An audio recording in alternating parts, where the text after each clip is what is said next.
Hi guys, welcome back to vlog 10. Sorry I couldn't get this all into one video like I wanted to, but I ran out of space on my phone. It was going to stop anyway, and I realized that I started recording far too late in the day later, and I will be lucky if yesterday's episode isn't late. Trying to get them all up by 4 if I can manage, yeah, we're running pretty close to 4. It is still rendering, and it's 3 p.m. for me right now. Anywho, enough of my poor planning. So, I am going to go ahead and continue working on this. So, using a different video setup that, compared to what I did yesterday, I've reversed the cameras. And in order to make this work as well as I could possibly make it, my cell phone is kind of doing an overhead shot, so I don't know how that looks because I can't see it when I'm sitting down. So I'm just hoping that it is a better situation than this one. And I'm hoping that since the camera should be focusing on my face, that it will not autofocus over and over and over. Yeah. So I'm just going to sit here and chat with you for the next 30 minutes or so. While I get some of this work done. So today is the 10th, which happens to be my niece's birthday, but also Grammy Martin's birthday, if she were still alive. So if she were still alive, I do believe she would be 105 this year? Does that sound right? I was 7 when she passed. I'm 35 now. 28 years. That's how math works. Whew. So she'd be 108 today, I think. We'll say the ballpark of 108 today. So Grammy Martin is the grandmother that gave me the knitting needles that I showed you in episode 4 of the vlog. That was gifted to me by my mother, who had inherited Grammy Martin's crafting supplies.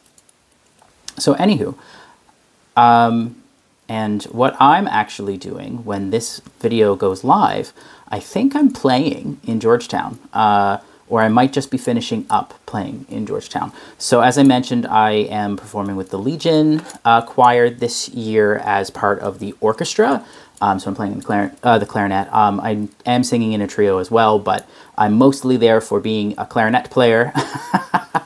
So that's what I'm up to today. I meant to mention this in yesterday's, but promptly forgot, because that's who I am.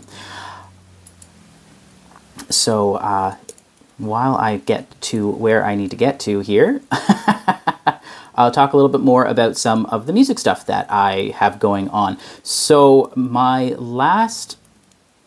Oh, how dare you, autofocus. So my last couple gigs that are currently booked, but sometimes my gigs in December gets booked like last minute. So for now, what is planned? My last gig is with the Luminous Ensemble, and that is the Mysterium performance that I have going on this year, I do believe. Some of my performances, I get asked to do them the week before. It's just how sometimes that's how it's run here in PEI. But anyway, my last planned performance that I've got is with the Luminous Ensemble, so that is the choir that I perform in, and that is on the 16th and the 17th of December. So this coming Saturday and a week from tonight will be our last 2 shows for the year of 2023.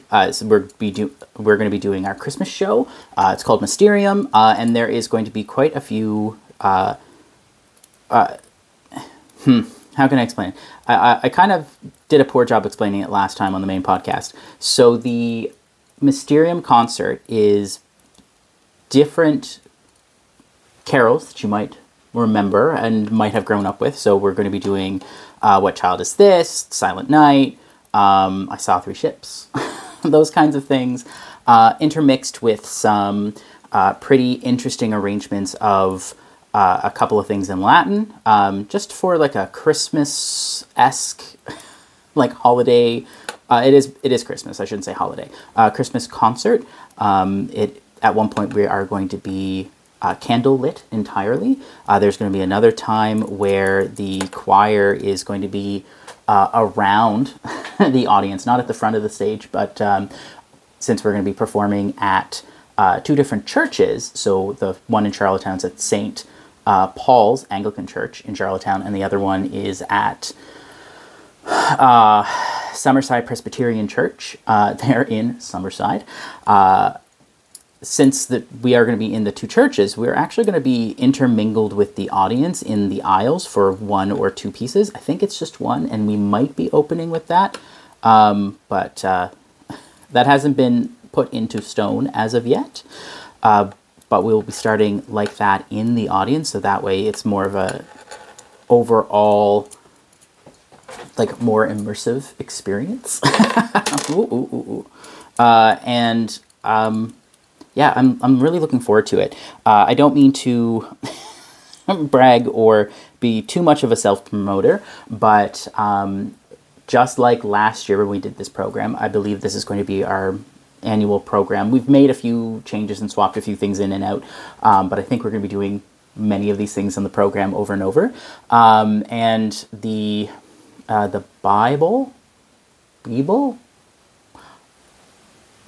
Babel? I don't know. I can't remember the name of the... I don't remember how to pronounce the name of the program, but we are going to be singing Ave Maria by Bible. I'll put the name on the screen so that way you can see exactly what I'm referring to. We're going to be performing that. That is a 2-choir piece where one choir is the choir and then the other choir is just a trio, and I'm part of the trio. All right, so I am just getting to the last row that I'm going to do on this sock before I start my heel. And oh boy, am I having some laddering issues. So my sock might end up being a little wonky. Yeah, so the next step is to work your heel. So at this point, you can go ahead and rearrange your stitches if you so choose. So that way you have your entire heel on one set of needles if you'd like.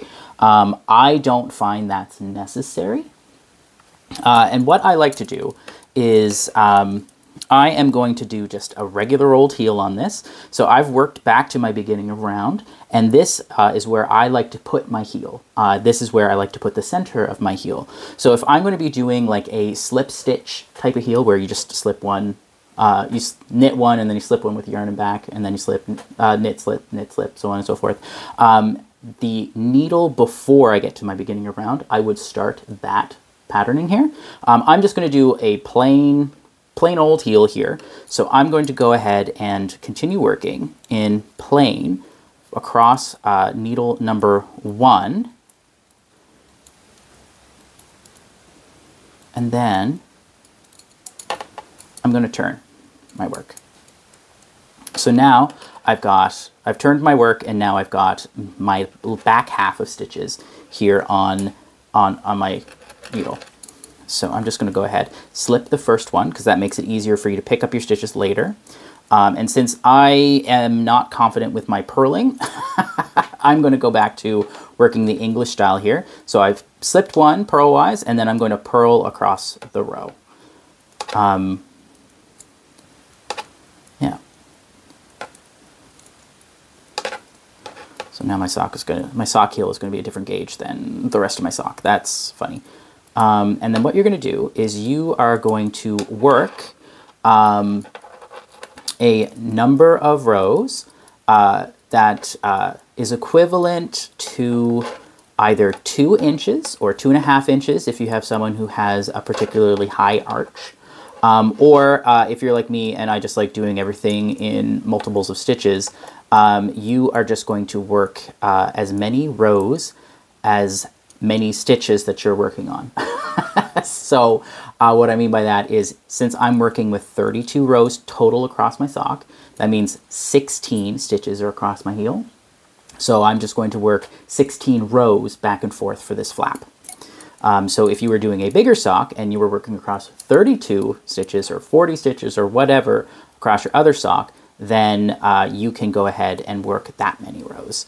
So I'm just going to go ahead and slip that first stitch and keep working.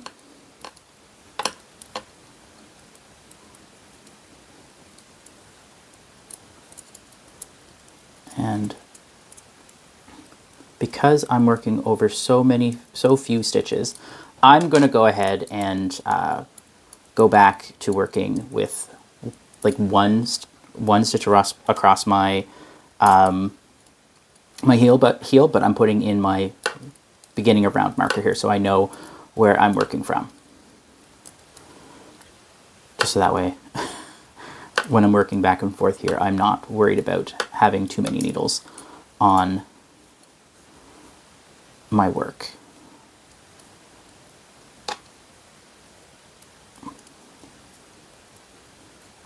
Also, when I point out that you want to work as many rows as you are working stitches across your heel flap, I count that first row of you going back and forth as like where you started your patterning here. So as I mentioned, like my beginning of round marker is here. I would have started any patterning on needle 4 here.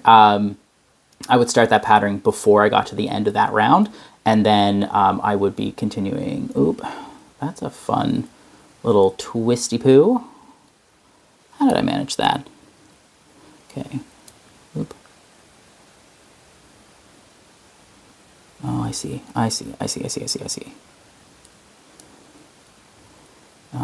So excuse me while I do a little bit of surgery here, because I twisted my stitch in a way that I shouldn't have. There. So now I'm going to go ahead and purl that. Okay.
Okay, so I'm back. So I've gone ahead and I finished my flap. So my flap, as I'm realizing, is as long as the rest of my guy here. So you can see where I changed my styles. Anyway, moving right along. So the next thing we're going to do is we're going to turn the heel. So this is the hardest part, and this is usually the part that frustrates people quite a bit when you're learning how to work socks. So I'm going to show you a way how to do this without having to meticulously count where you're going. Okay, so we're going to be utilizing this stitch marker that we've placed in the middle, and we are going to be utilizing some context clues while reading your knitting. Okay, so for this one, I'm going to go ahead and slip my first stitch like I normally have. And what you'll do on this row is, even if you're working in a pattern or whatever, you are going to be working plain going forward, okay? So I'm going to go ahead and slip my stitches, my first stitch, and then I'm going to knit across the row here. And that scraping is bothering me. All right, and we're going to knit all the way to our stitch marker, our center stitch marker. This is our beginning of round. And we're going to slip that stitch marker and we're going to knit one more stitch. That's it. One more stitch. And now we are going to go ahead and do the, this is going to be the actual turning. So I'm going to go ahead and I'm going to slip, slip, knit my next stitch here. And then I'm going to knit one more stitch. So I got to my beginning of round, I knit the next stitch, slip, slip, knit the next two. And so now I only have 3 stitches past my beginning of round marker. Okay? So now what we're going to do is we've knit that extra stitch. We're going to turn our work. These 4 remaining stitches are just going to hang out here for now. And what we're going to do is we're going to slip that first stitch and we're going to knit to the beginning of round marker again. Or sorry, we're going to purl to the beginning of round marker again. We're going to slip that marker. We're going to purl one more. And then we're going to purl 2 together. And then we're going to purl one more stitch. Okay? And that's our decrease for the purl road. See, I've got 4 stitches left here, which I had 4 before. Okay? So now we're going to turn our work. Oh, grab my yarn here. So the work has been turned. We're going to slip that first stitch like we had been doing. And then we're going to knit across. Sorry, that scraping's bothering me. You're going to slip that stitch and you're going to keep knitting until that stitch before the gap that's here. So there's a gap caused by you knitting a row and then slipping that stitch when you go back and purl. That is what that gap comes from. So what you're going to do is you're going to knit until you get to that gap. So you've got 1 stitch on, excuse me, you've got 1 stitch on either side. And then you're going to slip, slip, knit those 2 stitches on either side of that gap together. Okay? And then you're going to knit 1 more stitch. Okay? So now I'm down to 2 stitches on this side. So we're going to go ahead and turn our work, slip that first stitch to create that gap, and we're going to go ahead and knit across the row, slipping our marker as we pass. And when I say knit across this row, we're going to purl across this row. We're going to work across this row until we get to that very same gap. So we've got a gap on this side too. And again, this is caused from you purling, turning your work and slipping your stitch. So what you're going to do is you're just going to purl these 2 stitches across this gap together. Okay? And now you've got, oh, and then you have to knit 1 more stitch. Now you've got 2 left. Okay, so now we have 2 left on either side. And we're just going to keep repeating this until we run out of those stitches there. Okay? So we're going to slip that stitch. We're going to knit across. Pull that so it's not dragging as much. So now I'm at the gap. So I'm going to slip, slip the 2 stitches on the gap, and I'm going to knit 1 more stitch. Okay? And then we're at the end. If you were doing a lot more stitches, you're going to go all the way to the end. If you, I can't remember exactly which version of the stitches. It might be the multiples of 2 that might not be, that are not multiples of 4 that does this. But sometimes you're going to be slip, slip knitting and the last 2 stitches together because your gap is 1 before the end. That's fine. You can skip the knit 1 after. All right, sorry, the camera stopped. So sometimes, I can't remember exactly what numbers cause this, but sometimes when you're getting to the end here and your gap happens to be between the last stitch and the second last stitch, that's fine. Go ahead and slip, slip those 2 together and you'll just be turning your work at that point. So don't worry about that. The object is to get the amount of stitches that you have on either side to be within 1 stitch of one another. Ideally, it's perfect, but if it's out 1 stitch, no one's going to be able to tell the difference. If it's out more than 1 stitch, then you will find that your heel is a little bit curved comparison where it should be. So I'm going to go ahead and continue working across here and purling. So I've worked to my gap, so I've got 2 stitches left here. If it so happened that that was the end of your row, you just go ahead and you purl those two together, okay? And then you would just turn your work. In my case, since I've got that extra stitch, I'm going to go ahead and purl it. And now I'm done. So once I've gotten to the point that I don't have any more gaps to decrease out, your heel is turned. So notice how we didn't do any counting. We just know where the middle stitch is, or like the gap between the middle stitches because of our marker, and we worked one stitch past that. The first time we went across, we did our decrease, knit one more stitch, and then we turned, purled back to the marker, purled one more stitch, purled two together, purled one, turned. And then you're just going and you're decreasing those gaps out. That's it.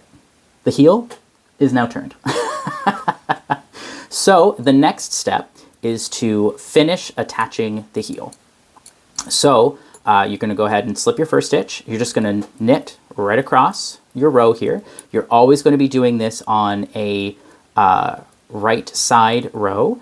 If you end up decreasing your final time on a purl row, just go back, just purl across until you get to the right side again. And then what you're going to do is you're going to purl all the way across.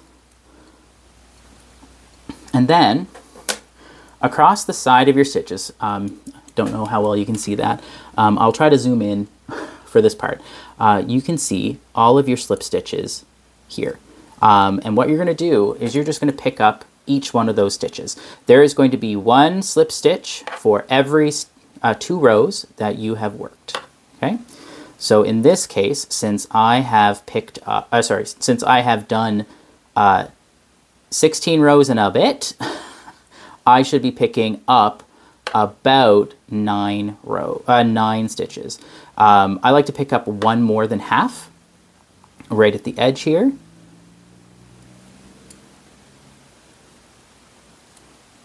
So there's my last stitch that I've just picked up. So my picked up stitches, this is my last knit stitch. So my pickup stitches are 3, 6, oh, I've even picked up 10 there.